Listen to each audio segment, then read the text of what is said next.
लागत से निर्मित इस हाईली ऑटोमेटेड प्लांट को NEPRA resource management private limited के साथ अनुबंध कर स्थापित किया गया है, जिसके लिए कंपनी द्वारा इंदौर नगर निगम को प्रति वर्ष 1,25,00,000 की प्रीमियम राशि का भुगतान किया जाता है।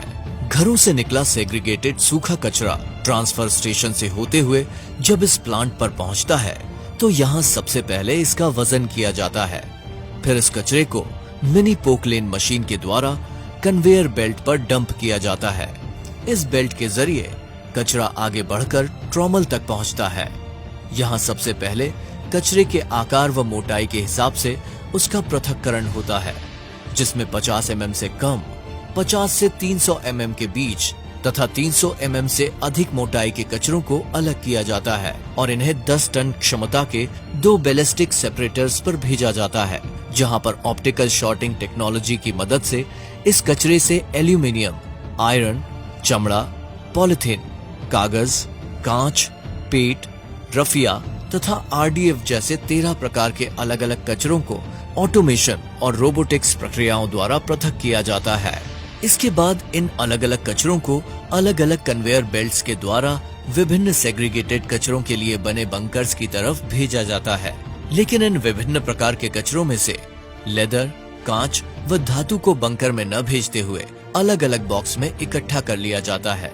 इस अत्याधुनिक प्रक्रिया द्वारा 100% पृथक्करण संभव हो पाता है। फिर भी यदि कोई कचरा मशीन द्वारा पृथक होने से बच गया हो, वह अलग प्रकार के कचरे में मिल गया हो, तो इसके लिए यहाँ कार्यरत रैक पिकर्स को इस प्लांट पर मैनुअल सेग्रीगेशन व क्वालिटी चेक के लिए प्रशिक्षित किया गया है। ये रैक पिकर्स अपने पूर्व अनुभव का उपयोग करते हुए बंकर्स की तरफ जाते इन कन्वेयर्स में से कचरे को पूरी तरह सेग्रीगेट कर देते हैं।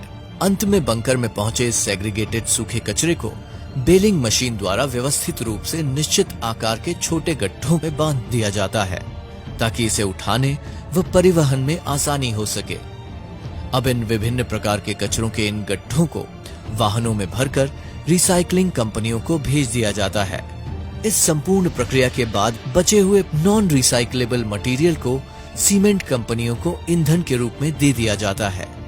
इस तरह इस प्लांट में किसी भी प्रकार का कोई वेस्ट नहीं बचता जिसकी रिसाइकलिंग नहीं हो पाई।